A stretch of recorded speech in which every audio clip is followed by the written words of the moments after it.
Hello there, good morning. It's 10 o'clock and welcome back to another edition of Front Page with me, Noah Keate. This is the space where every Monday morning from 10, I take a look at the events that have defined the previous 7 days and just look at the world we're in. There's plenty of those to discuss today. I've got a list of about 7 or 8 topics that we can get through, but if we even get through 2 or 3 of those, it will be a big surprise. I'll also take a look as well at what could define the next 7 days. And I think it's important on Front Page and all the other programs we do to look not just at the next 7 days, because events simply change so quickly. I think it's also essential to look at the next weeks, months, and years that could define the world in which we live. And while we can't always get our predictions right, one of the brilliant things is getting predictions wrong and looking back into the past, seeing what we got right about, say, an election result or a politician, looking back into the past, but also looking to the future as well, because only by understanding the future can we shape it and shape the world in which we want to live.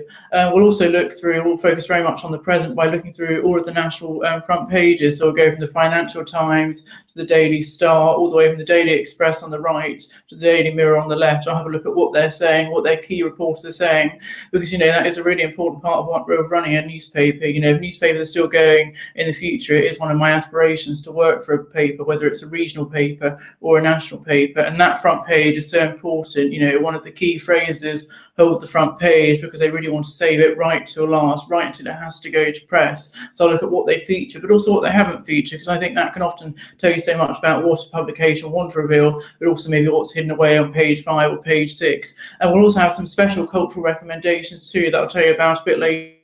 I normally like to do my book recommendation at about 10:30, but normally get so engrossed in conversation, whether it's my reflections or the papers or your comments, that usually becomes 10:35 or 10:40, but we'll definitely get through them all so that we can have lots of debate and plenty of discussion. And as I say, I do a politics degree, and one of the things I know about doing a politics degree is that there's plenty of room for dissent and disagreement, and I want to celebrate that here. So do comment down below your thoughts. You might agree with what I have to say, which I'll appreciate very much. Thank you if you do.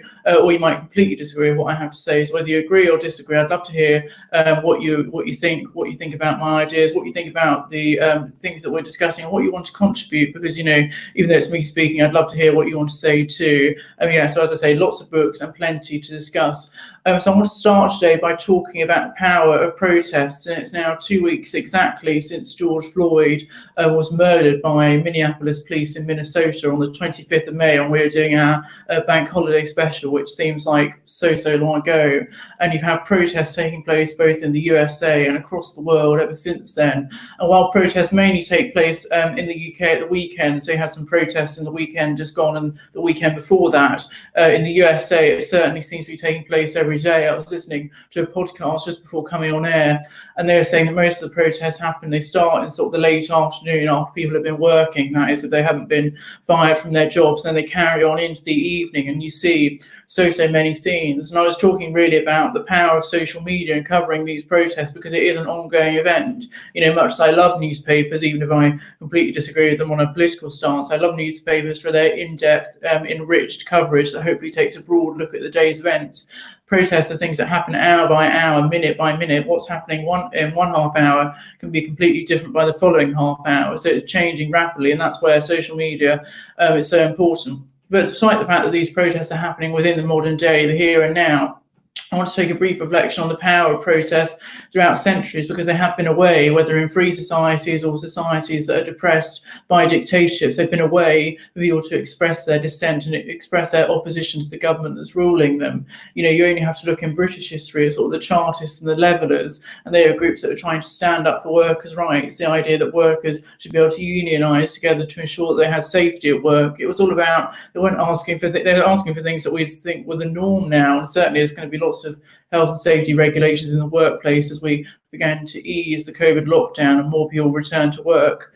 But you had groups like the Chartists, the Levellers, the Tolpuddle Martyrs, the latter of whom were eventually sent to Australia for daring to unionise as a collective group, and they used their protest, that power of the protest, to express their disagreement with whatever the common norm was. And this was at a time when, much of Britain, we were ruled by the monarchy, ruled by the aristocracy, and so the rights for working people were virtually non-existent. You also have in British history the very famous Peterloo massacre that took place in Manchester, which is where a group of, people from all across the classes, or mainly working class groups, but men, women, children, all stood together in Peterloo to express their dissent at the sort of working conditions. It was very Dickensian. It was set before Dickens started writing, well, not set because it's something that did happen. It wasn't something that was written about as a fictional event, but they expressed their dissent. They stood in a peaceful way to express their opposition. And then you had police and people on, maybe not the police, but individuals on horses who massacred them, really. People who were unarmed, not causing harm to anyone, only there to express their opposition. And there was complete brutal repression by those that were in power, which is truly horrific. And there was a film made about the Peterloo Massacre actually recently, because it had been 200 years since we commemorated it happening. I think it stars Maxine Peake and was directed by Mike Leigh. And even though I've not seen it, it's the sort of film that was sort of made for me, because I'm very interested in sort of social commentary films. And I think Maxine Peake is a brilliant actor. And it's the way that the Peterloo Massacre is a way of people expressing their opposition.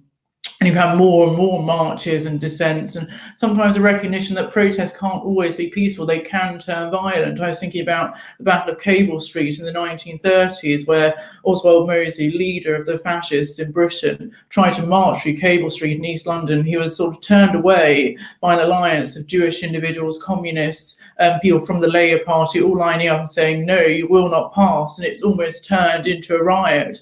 We had that opposition between different groups trying to protest, and other individuals saying, no, you will not pass, we will not allow you to come near here with those despicable views that you hold. And that's seen as sort of an iconic moment in British history, where dissent was expressed against those who were trying to dissent in a different way, a truly horrific way, and almost a way to look, even though it did turn violent, something to really look proud on, as a way of trying to express our condemnation against people holding such views, trying to spread them throughout East London, which they thankfully were not able to do. And in more contemporary times, things have just continued. The protest has been such a big part of British history and American history. You had in the UK the miners' strike. We've talked, I think, about trade unions before. We've talked about them earlier in this episode, only 7 minutes long, but also in previous episodes, about the role of trade unions and what I believe is the importance of trade unions, even though their membership is in decline. And that way you had this strike against Margaret Thatcher's plans to shut down all the coal mines, and the miners trying to express their opposition as the National Union of Mine Workers. Now, eventually they were defeated. It was a victory for the Thatcher government, partially because Arthur Scargill, who was leading the National Union of Mine Workers, didn't hold a ballot. It basically made it illegal. And the ironic thing is, he probably would have won, he probably would have got the required amount if there'd been a sort of ballot to say, do you want to go on strike for all the mine workers? There probably would have been enough people who would have wanted to go on strike for it to go ahead.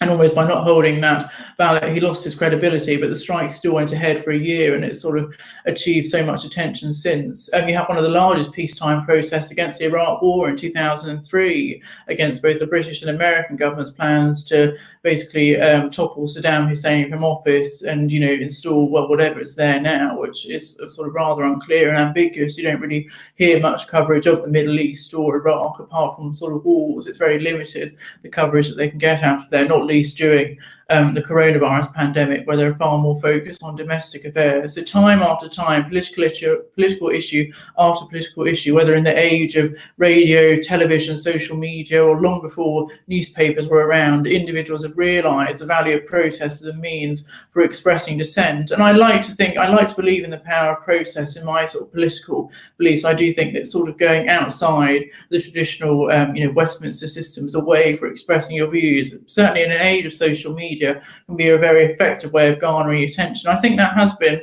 the case largely in the UK and the USA. What's happened on social media has spread through to the 24-hour news channels and to the newspapers. Day after day, the coverage in condemnation of what happened to George Floyd and general racism and police brutality that's taken place. But I wonder whether it's something that can last into the long term. I hope it can, but I think much as individuals have to protest what they're against, and that's so important, you have to recognise the problem and say that you're against it. That policy, there also needs to be a policy response saying what you're for and what you want to change, because ultimately in politics it's almost as much about changing the hearts and minds of individuals as the way individuals think, and about recognising that there is racism and police brutality both in the UK and USA, about recognising it, but also offering a policy response. So what do we want to see change? What initiatives are needed? What acts need to be passed? What needs to be debated in Parliament? So there's a sort of clever fusion that has to take place both between the protesting and the dissent outside of Parliament, but also the recognition of what needs to happen in Parliament for legislative change, and ensuring that discrimination can't occur within society, because I think that's what all of these movements are about. These movements that fight for equality, it's all about whatever happens at birth not shaping the life you can lead, whether it's some people will lead a successful life, others will lead a less successful. Now, of course, a definition of what makes a successful life is something that can be debated in itself. That's a real philosophical argument I'm very much up for, but I'm not sure this is quite the right place to be having it. But it shouldn't be based on the accidents of birth. Basically, that shouldn't be the determining factor in whether you lead a successful or non-successful life. And I think that's a really worthy ideal to strive for. And you almost had this quite recently. The most sort of contemporary example I can think of after the Iraq War is in the Occupy protests that took place. These happened in about 2011 and 2012. And like the latest round of protests that are taking place, these were truly international, the UK, America, and across the world. And they were almost in the aftermath of the financial crisis and governments imposing austerity measures. So it's very much linking the economic implications of what governments were doing with the social implications of sort of the consequences of their actions. But I'm not sure how effective that really was. You saw the Occupy Wall Street in America, large groups of people taking place there. You also had that in the UK, where people were camping outside St Paul's Cathedral for many weeks and months. It may have even been quite a few months. I think you also had Warwick Occupy at the university, where some people were camping in tents on campus instead of being in their accommodation. I remember hearing about that in a lecture back in sort of 2011, 2012. That's where it took place. The movement never really hit off. While it's something that we can look back on in history, I don't think it's something that can be regarded as truly successful. Similarly, you also had that with the Arab Spring movement, where individuals were almost rising up together collectively to overthrow their governments, which were dictatorships, and try to install some semblance of democracy, try to install an element of fairness and equality where individuals could run freely and fairly in elections and win or lose them. Now, apart from Tunisia, where the Arab Spring really originated, we haven't seen that in the long term, which I think is sort of really deeply depressing, that those sparks, those protest movements, that sort of Enlightenment ideal of wanting a free society where people can, be who they want to be and are able to take part in elections, and that democracy and liberty are at the cornerstone of a society. I think it's really depressing that those sort of revolutions and those demands for that sort of equality didn't occur, really. And I think it's almost because of who you're linked with. I think that has a big part in it. So in America, you've had movements like the Tea Party movement, very much associated on the right, both economically wanting low taxes and probably holding lots of socially conservative views. Well, in a way, they could be regarded as successful. Just look who's in the White House at the moment, and is certainly going to be in the White House till November, or technically January the 20th next year at the very least. Donald Trump, a proponent of things that have benefited the rich and extremely socially conservative views. That's almost the politest way you can phrase it. They've been successful there. So I think it's as much about who you know as what you can frame on the outside, as much as about your policy response on the inside. So I think for protests to be effective, that's the sort of thing that they have to ignite, the thing that they have to work towards. But I think it's been deeply admirable to see protests in the UK. You've had some people saying, well, what's the point of protesting in the UK when it's happened in America? Well, there is police brutality in the UK. According to the Macpherson report released after the murder of Stephen Lawrence, the Metropolitan Police were deemed to be institutionally racist for the way in which they dealt with the Stephen Lawrence murder, and not getting all the individuals who killed him as a gang brought to justice. That simply didn't take place and was a complete disgrace. So the situation is not perfect in the UK, far from it. And yes, it happened in the USA, that awful murder of George Floyd. But I want to celebrate that ideal of international compassion and international solidarity with fellow humans. I think it's deeply admirable that individuals are willing to take the higher risk of catching COVID by being in a large gathering, even though people are wearing masks and social distancing is taking place as best as possible. I think that admiration, that ideal for some sort of equality is something that should be deeply celebrated. I think it's also a recognition of, in politics, events take place. You might think, there's only 5 months until a government might think there's only 5 months until a future election. What could possibly go wrong? Well, events, dear boy, events, as someone once said, is the thing to think about. Events will take place that can topple a government and can spark chaos. And that's the same with COVID. Just because a pandemic is taking place doesn't mean issues like racism and police brutality can be put on the back burner. They have to be understood and they have to be fought against through protests. And I was deeply disappointed to see that protests have turned violent, both in America and the UK, where certainly the first weekend of protests in the UK have been largely respectful, because that does very much overshadow all the individuals that were marching peacefully. You know, by the time you got round to people that were sort of rioting and being directly against the police, that was around 7 or 8 p.m. when, from what I'd read, most of the people that were mainly protesting as part of the Black Lives Matter movement had already gone home by that point. So that was really disappointing to see. And now I saw it on social media. It's the sort of thing that made it onto lots of the front pages. So it's clear that that's the thing that's broken through. And I don't want that to be the impression that people have from it, because these individuals were respectful, they were peaceful, and they were united in human solidarity. But as I say, if we look at protests from the past, it needs to be a clear, coherent policy response to what we want to see change. As much about what we're against, we have to know what these people are truly for and how they're going to initiate that in policy. Because as I say, we want to change people's hearts and minds, but we also need legislative change if there's going to be a long-term, sustainable future for the ideals that they strive towards. Now it is 10:15 exactly, and there are plenty of comments already. Morning, Noah Keate, says Enoch, fantastic head of news. The CMP movies commenting along, saying good morning, it's nice to see you too. Jenny Millett Brown saying that she's watching, so it's brilliant to see you watching. Thank you all very much for your comments so far. Now I must make a quick apology that I was meant to make at the top of the show, then I got engrossed in my ramblings and my discussion. The microphone for today is slightly different. I like to try and play around with things, and the microphone that I usually would use, it wasn't quite registering, so I wanted to make sure that you could definitely hear me. So, you know, it'd be great to see you comment so you can hear me, but I'm using a slightly different microphone today, so the sound quality is a bit more variable, and that's why, and I do apologize, but you know, we're here, we're doing this online. It is obviously such a shame that we can't be here in the Raw Studios in Coventry, but you know, other events would dictate otherwise, and hopefully by September we can all be back there with the headphones and how it works. My hearing aids remains to be seen, but they're talking away, and you know, so much exciting stuff. I think we've really made a great transition as Raw, moving online, whether it's on StreamYard or podcast or Mixcloud. Now let me get my cup of tea. Always have to have a cup of tea. And there are plenty of headlines to look at, so I'll go through a few of them at a time. And we'll start with the Daily Mirror, who say that they're the heart of Britain. That's their nice slogan.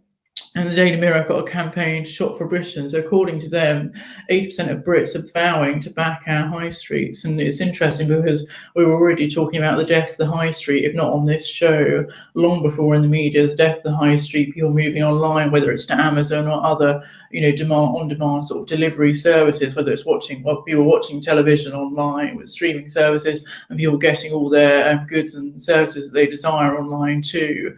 So it could be, you know, John Lewis online, other products, other companies are available too. And then the Daily Mirror also got a racing pullout, apparently, which I was listening on the Today programme. They started giving racing tips again during their coverage of the sport.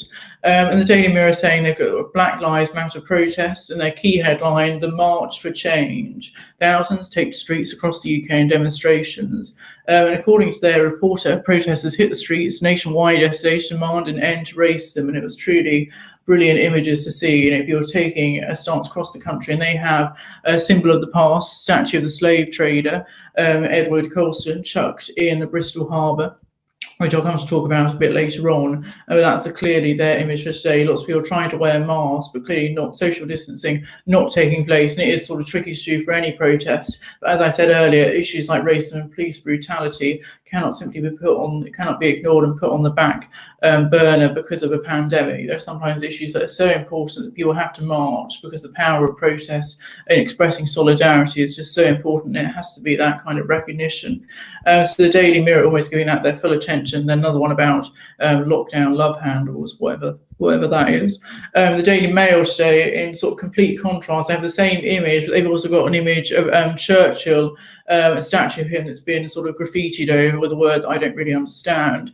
And the Daily Mail have got as their headline as Black Lives Matter protesters topple one statue and deface Churchill Memorial while police stand by. The Home Secretary, which is Priti Patel, tells the Mail that she condemns them as lawless and reckless, and it's those two adjectives that are in capital letters. And she says that apparently it's been in race protests across Britain. Well, I really don't agree with that. I think you've seen people from all ethnicities coming out together in shared solidarity, and I think that again has been a really wonderful thing. Is international, just human solidarity there, trying to oppose the racism that takes place and recognizing that it happens in Britain and America, and wanting people to be aware of that. As I say, peaceful protest really is, and freedom of association really is something that we must treasure. But it's fascinating how their response, the Daily Mail's response, really contrasts the Daily Mirror's response, even though the same events taking place, sort of very much shaped by their political allegiance. And his statue of Edward Colston sort of chucked into the river harbour in Bristol, really shaping the coverage, saying that the Prime Minister apparently thinks that demonstrators have been subverted by thuggery, with another police officer recovering in hospital with broken bones and a collapsed lung. And it's clear, it's just such a shame that some of these protests did turn violent, and those that were behaving in a respectful way, peaceful way, all marching together, have been overshadowed by individuals that really sort of were trying to gain attention in different ways, and probably anarchists mainly. The Guardian, meanwhile, they have a sort of whole load of things on their front page. Having HIV doesn't limit me. A Gareth Thomas interview, I think a sports player, not really sure, but looks like a very inspiring interview, which I want to read on the Guardian website. Ben Opry saying, "I can't breathe can begin real change." Of course, one of the ways in which the George Floyd murder was so powerful was the fact it was videoed, all 9 minutes of it, when this disgraceful police officer kneeling on George Floyd's neck. And one of the things he was saying was, "I can't breathe," and that was a really powerful message that hopefully can inspire change and just make sure that this can't happen again, because it is truly appalling. The government apparently have been accused of ignorance on UK racism, according to the Guardian, with several black politicians, according to their reporters, and the campaigners around on the government for suggesting that the UK is not racist, and that claiming that the Black Lives Matter protests simply based on anger about prejudice in the US. Well, it's not. It can be both. You can be angry about the prejudice that exists in the US and the prejudice that exists in the UK, even if they are on different scales. I don't see why only people who live in a country can protest about issues that take place in a country. As I say, international solidarity should mean that protest, wherever it takes place, is celebrated and recognised. And certainly you have tweets from the US ambassador, who was living in the UK, saying that he appreciated people respectfully demonstrating, marching outside that huge US embassy building in Vauxhall in South London. And then a sad story from the Guardian directly relating both to COVID and other issues too, saying that people dying alone can often be left up to 2 weeks. According to their health policy editor, people have died at home alone from COVID during the pandemic, and they've not been found for up to 2 weeks. And they've apparently only been discovered after a relative, friend or neighbour has raised the alarm, saying they've gone undetected for so long. And this really is tragic, that sense of loneliness that will have emerged sort of both anyway. Lots of people, the crisis of loneliness was talked about before the pandemic kicked in, but not least during the pandemic as we go into lockdown. And I think I talked about this on one of the earlier editions of Front Page, how we need to appreciate that, the lockdown is not the solution, as in the lockdown is going to have consequences too, and one of those will be loneliness and the impact on mental health. And that can always be the case whether you're old or young, really. You might be living with other people, but you might feel quite lonely and quite isolated when you rely on sort of friendship, school or university as that mechanism of being with other people and that method of socialisation, which clearly hasn't been able to take place. And so their main headlines, plenty on the Guardian today. And we'll come to other papers, including the Daily Telegraph, a bit later on to see what they've got to say. But I want to talk about this statue that was torn down and chucked into the Bristol Harbour today, the statue of Edward Colston, who was a Bristol slave trader, clearly an appalling individual, and it was part of the protests taking place in Bristol, the Black Lives Matter protests, the respectful demonstration taking place. And that really was where social media was at its best almost, because you saw, image by image, frame by frame, what was happening as it was torn down, rolled down the street and then chucked into the harbour. And a real sign of sort of how cities and how buildings evolve. We see cities as the populations increase and as time changes, the demands for what people want in their city certainly changes. And that's been the case with this slave trader who had been given this statue as almost a sign of respect because he was apparently a philanthropist. Now, does seem to be completely disgraceful. That why was he there in the first place, and why was he allowed to stay up for so long? And apparently I was reading tweets about it saying there have been lots of debates over whether to put a plaque to highlight highlight how awful this individual was and what he had been involved in. Of course, just remember, because of its geographical location, Bristol is near lots of ports, so ports were a key part of the slave trade in terms of transporting people, coercively transporting people against their will. And I look back in history and I do wonder, I'm a humanist, so I generally have a real sort of faith in humankind, but looking back on the slave trade and how it operated really makes me question that faith that I hold in humankind, which is sort of deeply depressing and horrifying. And I think it just shows how we have to be careful. I'm not a big fan of statues for most people anyway. I think getting a statue should be a real privilege. It's the same way that I feel about the honours system. I think the honours system has become far too saturated by all kinds of individuals who don't really deserve an honour getting one simply because they have to fill the list annually. And so it sort of means the honour of receiving an honour, the two words going together, has been slightly diluted. And I feel the same way about statues. I feel it should only really be for the great and the exceptional, and sort of nobody's going to be campaigning for the statue to be put up now, not least because it's a bit wet and down the bottom of the river. No one's going to be campaigning for that now, and rightfully so. But I can't help but wonder how we explore history. We have to recognise that history is both brilliant and progressive, as I say, progressive through groups like the Peterloo movement fighting for equality, the Battle of Cable Street, people fighting against fascism. Brilliant and many signs of progress, but also lots of history is deeply repulsive and abhorrent and obscene, and parts of it which are just so disturbing and horrific. And I think it's important that we explore both. History, whether brilliant or whether awful, has to be explored. And that's why I really celebrate the calls for individuals, school children, to learn more about the British Empire, an issue, in my view, that isn't properly discussed enough in history lessons. What the British Empire was, how we exploited all these areas, and the sort of racist idea that we believe these countries couldn't operate alone without the UK or Britain as it then was intervening, which I think is a truly sort of monstrous idea, and people need to be made aware of this. And I simply don't think there is enough coverage. As I said last week, my coverage of GCSE history is very much 20th century. Now I've got a big interest in 20th century history, but that meant that lots of issues relating to the empire from the 19th and 18th century and before that were ignored and sort of pushed away. And so I think history has to be taught to people. That can be taught inside the classroom and outside the classroom. And one of the ways I think it should be taught to children is through museums. It's often forgotten because of many other policies, but one of the most radical acts of the new Labour government under Tony Blair was to provide free entry to all museums. There was this belief that, like libraries, museums were such beacons of importance and education and cultural understanding that they should be available to all, regardless of your wealth, regardless of whether you can afford it. And certainly I'm from Cambridge, there are plenty of sort of museums around here linked to the university, and while they like to have donations, it is free entry. Anyone can turn up, whether you have wealth or not, and explore the different artefacts that are on offer, and they should be educational beacons. So I can't help but wonder whether statues like this individual or statues in the future of repellent individuals should be placed in a museum instead, taken off the public streets where it would unimaginably cause discomfort to anyone walking past it, given the values and the values that this individual stood for. But I can't help but wonder whether it'd be better placed in a museum so that people can learn about it and there can really be signs saying what this individual did, because museums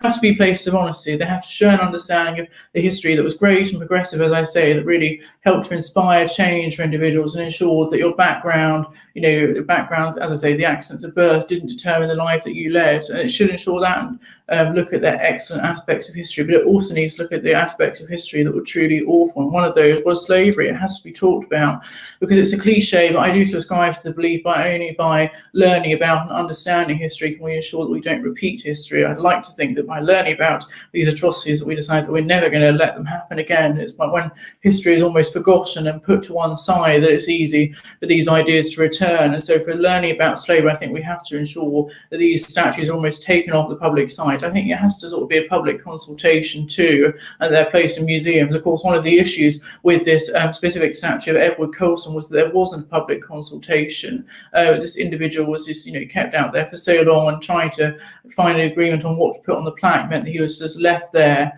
and that sort of process wasn't working. And it was clear that in terms of taking the statue down, they had got planning, they had the sort of right equipment to roll him down the street. And so I think museums are the place for statues like this, where we recognise sort of the values of the past and understand how we have evolved since then in terms of our thinking. Of course, there were people at the time deeply opposed to slavery, and they deserve to be celebrated too. They're a key part of our historical development and ensuring that such an abhorrent practice was abolished in the UK, and that across the world there are other individuals fighting against slavery too, and that has to be understood. And so I think museums and both what's taught in the curriculum have to play a real part in this. And while certainly I hadn't heard of Edward Colston before yesterday, it shows how effective that specific issue was. But I think it was both learning about who he was and the action of what they were doing. It was seen as quite revolutionary. But across, I love Edinburgh. It's a place I'd happily move to tomorrow. There are lots of statues in Edinburgh, presumably of individuals who we regard as really quite awful. And it's important how we deal with those and how we ensure, whether for buildings or roads or other places, that development is sort of met by the needs of the community too, what the community wants, and that there is public consultation, and whether these issues form part of local referendums and direct democracy is introduced, or whether they're also part of election campaigns, or the local city council or county council, are issues that need to be discussed. But I'm glad the issues are there, because I think it's important that we frame those issues properly and that individuals are given a chance to say, no, we do not support having this individual on our streets. If there are statues, it should not be for this sort of person. They should be placed in a museum instead, because that's a place for them where they can be understood in the context of the abhorrent views that they stood for and the abhorrent views most of society. They're willing to commemorate this individual through having a statue. So it's 10:30, can you believe it? More tea. Do comment along. I'd love to hear about what you think about what I've got to say, whether you agree with it, whether you think they're right in their action to do so, whether you think this individual doesn't even deserve a place in a museum, and that's not the effective way for learning about what they stand for. We're going to go to my cultural recommendations now, and it's a special week this week here at Raw. And because Week 8, it would normally be Week 8, we are on campus and things were in their normal times. That's clearly not the case at the moment. And we're celebrating Pride this week here at War, and it's part of Pride Month, which is in June. It's to commemorate and celebrate the Stonewall riots that took place in 1969 in New York, where individuals from the LGBT plus community were standing up for their rights as individuals against the police. And it did actually lead to conflict, which in a way mirrors what we're seeing today. And so while we normally do lots of coverage from the studio across that week, Week 8, we're instead doing it online. So I've got bits from my programme and bits from future programmes. I was just looking on Twitter. I do look on the official Raw 12:51 a.m. Twitter, because they've got all the different shows that are going to be linked to Pride Week here at Week 8. So it's just amazing how in 6 days we can get a lot of coverage across.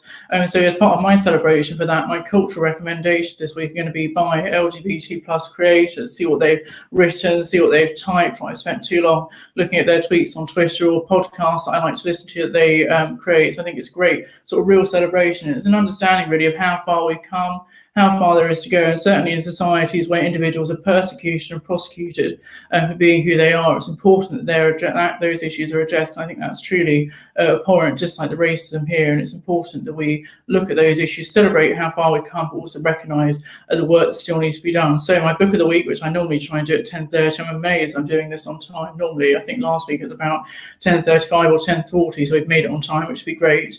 And it is The Establishment and How They Get Away with It by Owen Jones, who's a columnist for The Guardian, who used to write for The Independent. And I do think this is an excellent front cover. Some of the best front covers are the simplest. It's brilliant sort of hat and a mask as well. They're not the sort of right type of mask for social distancing. But this was a really great book written in 2014. I read it when I was in the Lake District many, many moons ago, so it's slightly torn. And it sort of does what it says on the tin, really. It is an exploration of the establishment within the UK, and he sort of takes apart chapter by chapter of the different aspects of the establishment that exist and recognise the power and control they have. And I was reading an interesting review of the book by David Runciman, whose podcast Talking Politics I mentioned a couple of weeks ago, and he said that in the past the establishment was very much framed by who you knew, but the way Owen Jones frames it is by what you think and the ideas that you think. And so Owen Jones is very much a columnist of the left. He was a supporter of Jeremy Corbyn. I think he's a member of the Labour Party, though he's not. I do apologise, but certainly a supporter of that kind of vision of politics and how the world should be. And he basically suggests that within the UK, our sort of establishment system is built around neoliberal economics. That is, a support the sort of Thatcherite private sector, lack of regulation instead of that sort of statist intervention, which he'd be a bit more supportive of. And he goes through it, and as I say, really fascinating analysis chapter by chapter. So he starts with looking at think tanks that sort of tried to shift the Overton window. Now I'm going to get a bit technical here, but the Overton window basically is the idea of what's seen as publicly acceptable within politics as a political vision. And he basically suggested there are groups that while they try to sort of pose themselves as impartial think tanks, they've got clear links to the Conservative Party, and they try and push the Overton window of what is economically and socially acceptable to the right politically, so hence more support for privatisation. He also then looks at MPs and the sort of revolving door that can exist between MPs and the private sector. He looks a lot at media organisations, which I review every week, like the Sun newspaper, and how they're of the right and how they frame the debate. I think he goes on to look at the police and looks at incidents involving the police, like the Hillsborough disaster. I can't remember whether he looks at the police in America, but there is a really sort of deep analysis, and it was sort of written about 5 or 6 years after the financial crisis. There's a big focus both on the city. I've visited the city, I've been to sort of Canary Wharf. I know the two are slightly separate, but it does seem something that's so far removed from normal life, whatever normal life is. So he looks at the city and tycoons that are seen as tax avoiders too, not paying their appropriate fair share of tax, and also looks at Britain's relationship, yes, both with the United States and the European Union. And in the last sort of chapter, he rounds up his review of what should happen, which is basically more sort of status policies. Now, I don't agree with Owen Jones on everything. I think at points he wasn't willing to be critical enough of Jeremy Corbyn, especially over anti-Semitism. I think that's sort of one of the criticisms I have of him. But his book is sort of very, very thorough in its analysis. Lots of individuals are interviewed. There's a big bibliography and list of references at the back for who he's interviewed, where he's got his links and information from, and it's clear that it's something that's very well researched. And I've written an article for Perspectives, our brilliant home of student political commentary. I wrote for them about what is an establishment and how it's sometimes a bit nebulous to define, trying to find what the establishment is, because does it sort of see politicians, all people from the work, all from the media working together? I don't fully support that view. We're including sort of councillors and sort of long-standing MPs in there. And also, is the establishment always a bad thing? Shouldn't we celebrate people that have been working as MPs for decades and have built up that experience? We celebrate people who've worked as doctors or pilots for decades because we have sort of the intuition that they are more experienced, whether it was surgeons or nurses, than those that were just starting. So I think it can be a bit tricky to define what the establishment is, but it's a really sort of thorough and detailed analysis. And it's almost interesting how he's predicted the future in a way, because certainly in light of the COVID, it was written before the rise of Jeremy Corbyn, it was written during the era of Ed Miliband and the Labour Party. Certainly during the rise of COVID, we have seen, at least economically, more status policies. The government has spent billions of pounds on this furlough scheme. Borrowing is at an all-time high, and that sense of the state intervening is certainly on the ascendancy. And individuals that are more sort of small state Thatcherites who favour that smaller state, their view is very much in decline. And while it may sort of reignite again, there might be an end to this COVID consensus of the big state. That's certainly not going to come anytime soon. Now, as a Keynesian, I very much support big state investments. I've got very little issue with that. But it's almost interesting here that he's predicted what could happen. And even before the pandemic, we saw that the Conservative Party had moved to the left economically, both under Theresa May, who wanted more workers on boards for deciding policies, and for who promised far more money, promised basically an end to austerity and far more money for the police and the NHS during his election campaign, which was a key part of him being triumphant, because it made all the extra spending by Labour look less sort of radical in a sense, given that the Conservatives were willing to spend a lot too. It's a really interesting book. It's still worth reading, even though it was published about 6 years ago. And I think Owen has got another book out either later this year or next year called The Alternative, so the establishment, The Alternative, about just sort of different, it takes a more European approach about how left-wing parties can do well. And it's also worth reading his first book, Chavs, which is about the demonisation of the working class, which is also really worth your time. So there's lots of great reads. Don't agree with everything he says, don't agree with all his comments, but why should I? Make the world a very boring place, and he can certainly write in a very coherent manner. So The Establishment and How They Get Away with It by Owen Jones, really worth your time. Now, let me get some more tea. More of your comments too. Do comment along. You might have read the book, you might not have read the book. You might have another book that you want to recommend. Do get in touch. Jenny Minute Brown says that while I agree the reason for the protest can't be put on the back burner, it's concerning that because social distancing is almost impossible to maintain in view of the large numbers, we are all much more at risk of another wave of coronavirus than we were already. Well, it's interesting because people were saying there was a higher risk of coronavirus during the VE Day celebrations that happened at sort of the start of May. Now, 2 weeks later, I could be wrong, but certainly in the UK, we haven't seen a huge spike in cases as a result of the VE Day celebrations. Similarly, I think it's also important to look at other countries in Europe that are gradually easing themselves out of lockdown. Have we seen this huge new spike in cases? So far, we haven't. Now, this could happen in the summer or at some point next year, but I don't think it would just be because of the protests that would happen. I think it would have to be a combination of both government factors and sort of other initiatives that took place, and whether this is a sort of virus that will be around forever and it will be vital. That sort of vaccine will be vital, just like the flu jab, especially for older people, vital for ensuring that we don't have to keep re-entering lockdown, that the number of people that are affected is very limited. Let's take a look at some more of the front pages. Can you believe it's already 10:38? I love listening to the Today programme in the morning because it's like every second sentence is a time check, which I just think is brilliant. But I wouldn't be surprised if sort of a third of their programme in the morning on Radio 4 is taken up by doing time checks. Daily Telegraph today, an article, Sir Geoffrey Boycott saying the real reason he left Test Match Special. So if you're into that sort of thing, that's for you. The Daily Telegraph, I remember in previous weeks they used to do a health supplement. That would be their sort of top banner. But this time they've changed it to Life After Lockdown, how to navigate the new world outside. Well, it's going to be, I wonder how much people will go back to normal. I met with a sort of group of friends, tried to meet socially distanced in the park on Friday evening, and it's just 5 or so of us, and that was really nice. We did like that sort of return to normality, and while we talked online, it wasn't the same as meeting in person at the park. And so I wonder, really, will people be willing to go back to work, especially those that may have consider working from home initially? They might decide, actually, I do like being in the office. I might only work from home 1 day a week. Now, of course, companies, I've suspected, they could just say, we want to save on office costs. We want to invest our money elsewhere, perhaps by giving some of you a pay rise. They're feeling generous. They might decide they're going to sort of close their office spaces permanently, and just whenever a company has to meet, they'll just rent out office space for one afternoon. So that could be a decision in the longer term. Daily Telegraph saying that quarantine won't work, the Home Office concedes, and that apparently travel plans have descended into chaos as officials admit that it will be impossible to implement. So this is, I was looking at the policy this morning, that essentially people coming from abroad have to quarantine 14 days when they arrive in the UK. They have to sort of give themselves an address, and they can receive fines of up to £1,000 if they break this rule. And I simply don't think it's going to work. I don't really have a sort of new hot take to make. I'm very much in agreement with the consensus that it is a bizarre policy. Mainly because if we were going to do something like that, it should have been done from sort of January or February when we first knew about the pandemic and its proper existence. That wasn't done. It's almost too late now. And also interesting remarks from some people saying that actually, some places in the UK have a higher reinfection rate. I think it's 1, or reproduction rate. In sort of the northwest and southwest, their R rate is 1. So it's almost higher there than it is from other countries across the world, like New Zealand, where apparently, there have been virtually no cases now, which is really, really great to hear. So it's almost, what's the point? You may as well have regional lockdowns rather than, preventing that issue, preventing other people from around the world coming into the UK. So it's going to be really, really damaging for the travel industry. I think people are naturally already deciding to try and fly less. I don't fly that much because I can't stand flying. But lots of people, even those who enjoy flying, are probably thinking they weren't willing to travel as much. And they also have a picture of the slave trader again being thrown into the harbour in Bristol. I think that probably makes most front pages today.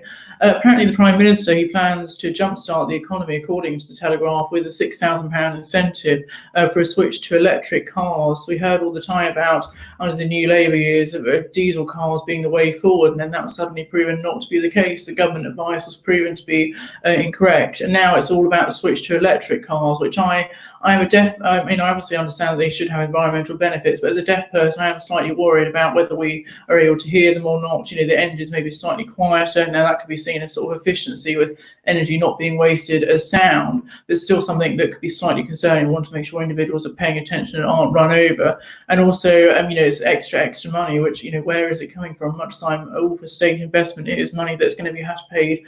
It will have to be paid back at some point, even if this is over, generations, over centuries, like lots of our debts back in the 1800s only recently paid. According to the Telegraph, exams may still be disrupted next year.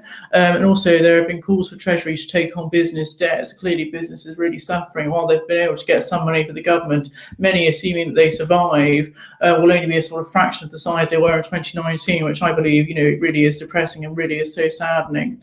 The Times today, apparently Britain's most most trusted national newspaper, saying that holiday firms are luring nervous Britons abroad with cheap deals. I think it was the head of Ryanair, I didn't see him, heard him on the radio today, saying that they are starting their flights again from the 1st of July, and they'll be having flights to Spain, Portugal, all across the world from the 1st of July, and they want to incentivise Britons to travel. Now, I don't know whether other countries are allowing us to travel, or whether we're going to have to quarantine if we're on holiday there. That's really one of the strange things about this quarantine, is that if you're going to have it, it may as well be universal, but it's not. Some countries are going to be exempt, which I just think seems really, really, really bizarre. But I think holiday firms, they're so desperate for any money that the cheap deals they'll use, because they know that individuals aren't going to want to pay a large amount of money given the risk that does exist. And then activists capture the slave trader, again, another coverage. And laws are going to be introduced, according to the Times, to curb Chinese takeovers, with Number 10 threatening criminal sanctions to companies flouting rules on foreign influence. So according to Stephen Swinford, who's their deputy political editor, Boris Johnson is preparing to announce tough laws to prevent foreign takeovers that pose a risk to national security as concern grows about the influence of China. And I think I can understand why this is a headline, because I think the influence of China is going to be one of the defining themes of Britain in the future, and about our relationship with China. I don't think there can be no relationship with China. I think they're clearly an influential power, even when their economy has shrank so much along with everyone else's economy because of COVID.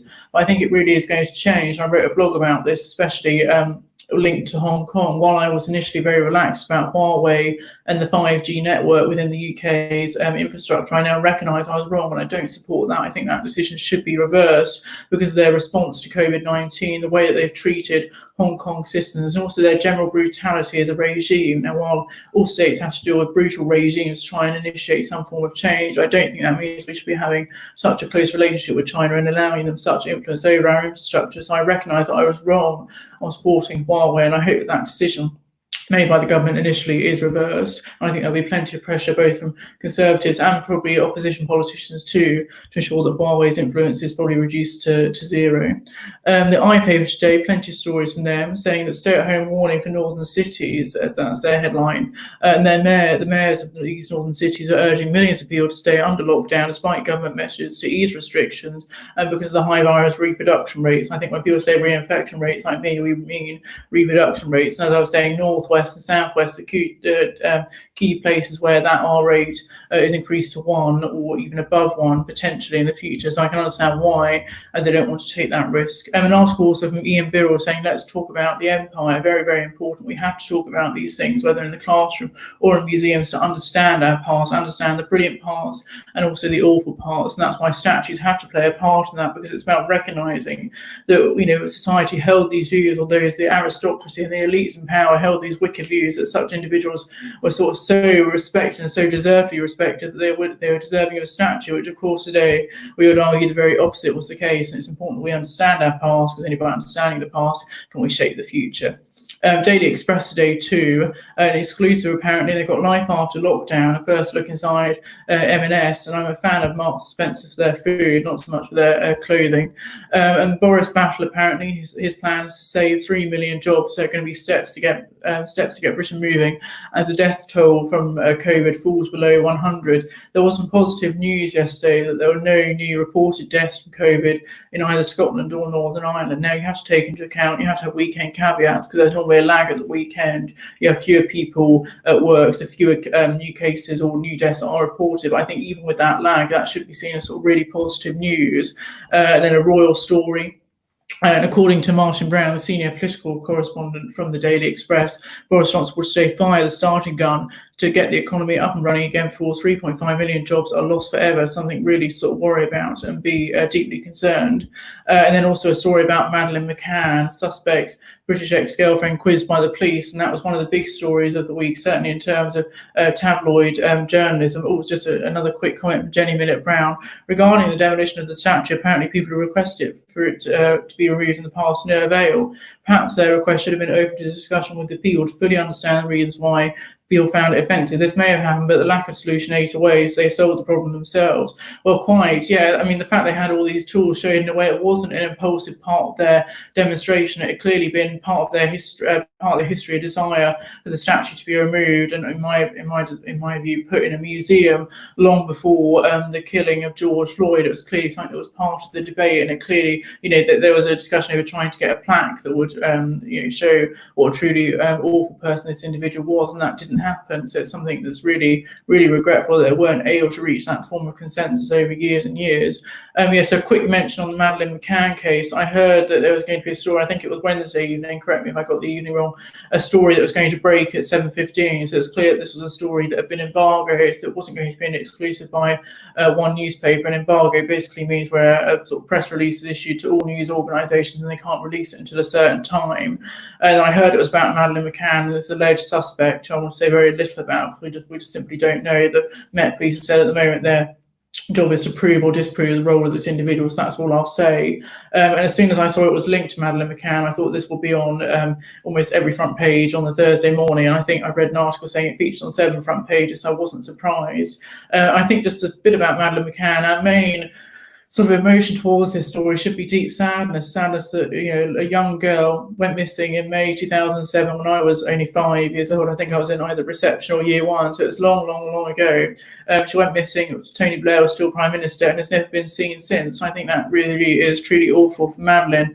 Both Madeleine and her parents, who have sort of been vilified, libelled, all kinds of accusations that have no truth whatsoever, nothing to back them up, been made against the parents. They must truly be suffering.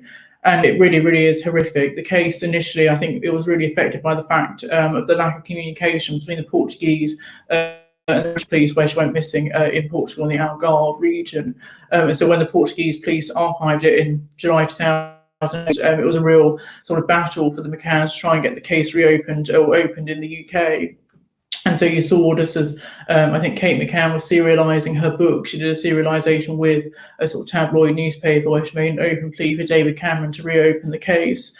And I think essentially the Home Office and the British government was slightly pressurising Scotland Yard to open Operation Grain, open ever since, and that has been looking at the disappearance of Madeleine McCann, set up by the Metropolitan Police. Now, I'm all for investigating missing people. I think that's a duty of individuals to try and follow leads. The state has resources that individuals alone simply don't have, so I can understand why that was set up, and I'm pleased that it was set up. But this has been running since 2011, and apart from this new lead, which we're yet to find out if it is even a lead, we simply don't know whether it's going to take us any further. And you have to understand that the police, even in times of austerity or not in austerity, they only have a limited amount of money that they can spend on missing persons. Now, in this case, Operation Grain has cost the taxpayer over £11 million. And I can't help but wonder what missing children's stories have been neglected at the expense of this, because Madeleine McCann, sort of both awful for her and for her family, has almost turned into this story where it's something that people know will generate headlines, that people will buy newspapers that have it. I'm sure newspapers, when they had the picture of Madeleine and that news story, saw their circulation increase for that day because people simply want to read about it. And it is shameful in a way, both from the media and the fact from individuals, that we're feeding this story, and it's very much pressure from the government and from the press for this money to keep being found, when clearly there were no new leads for a long time. Now, the parents have done what I would have wanted them to do, which was to sort of fund part of it themselves. They've had their own private investigators, any parent would want to do, and obviously it's a parent's natural instinct to want to find their child and want to find out what happened, achieve that bit of closure. But from a government perspective, a case should take place and should receive funding not based on how much attention it does or doesn't get in the media, or whether there are any new or worthy leads to follow. And it's clear from this case that there haven't been many leads at all. They may have had people to investigate, but we simply have no idea what's happened. And I think part of that knowledge of not knowing, the fact she was so young, the fact it took place in Portugal abroad, and the fact that there have been next to no leads, was why it's keep receiving so much attention. There has to come a point where you say, it sounds awful, we have to decide where we want to prioritise our funding and resources. So £11 million gone into Operation Grange. I just hope for Kate and Jerry and their family, because they're the ones that are most important, not the rest of the public, that they're able to receive closure on this case that has very much been the most sort of profile, most investigated missing persons cases, most investigated missing person case in history, and it has received attention. at the expense of all other factors. Now, before we go, I think I'll just do the final two papers. I think they normally end with the Financial Times and the Daily Star, so it's sort of complete contrast. The Financial Times say lots of financial information, surprisingly, in the Financial Times. The main headline today saying that the shipping industry warns of trade lockdown as crews remain stranded. And according to the FT, travel curves have hit 400,000 sailors, and restaffing vessels been impeded. Yes, imagine self-isolating on a ship. I know in the early days of COVID earlier this year, you had people that were on a cruise ship, going away for their holiday, looking forward to it, suddenly to discover that there was a case of COVID on the cruise ship and that they wouldn't be able to leave, which is truly awful. Save the Summer Ministers, this is another headline, saying that ministers want pubs and restaurants to reopen on June the 22nd. Well, I thought lots of hospitality things like bars and cafes are going to open on July the 4th. And it's interesting, if they open on June the 22nd, I'd be perfectly happy with them to do so. And people would take the risk over whether they wanted to go or not. Of course, so the risk to staff would be clear.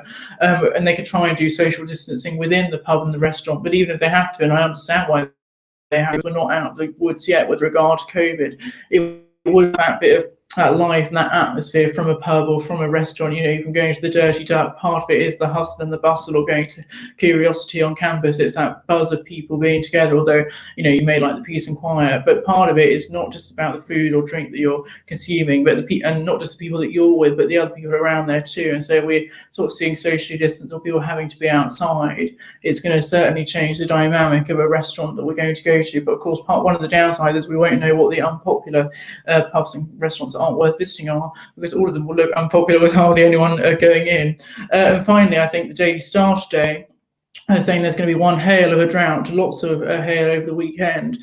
And according to their reporter for the Daily Star, the dry spring and a baking summer could see Britain hit with hosepipe bans. Despite hail and downpours over the weekend, the earlier drought and hot weather to come mean large parts of the country will also be at risk of wildfire as well. While they're portraying it very much the weather story, and that is part of the immediacy, but weather story has to be looked at in the long term in terms of climate change, just the fact of how the UK's climate is changing and how we can mitigate that properly. So it has to be investigated. So are all the papers today. I want to do my final two LGBT plus cultural recommendations for today. My podcast today is one of my favourite to listen to, and it is Ramblings on BBC Radio 4 with the great Balding, a brilliant broadcaster who you may better know from doing sports coverage. She's often involved with the Cambridge versus Oxford boat race, which my family would always religiously watch. That was sadly cancelled because of COVID. And I think she's so excellent. And what Ramblings is, it's normally on at about 6:30 on a Saturday mornings. I normally listen to it as a podcast rather than on the radio,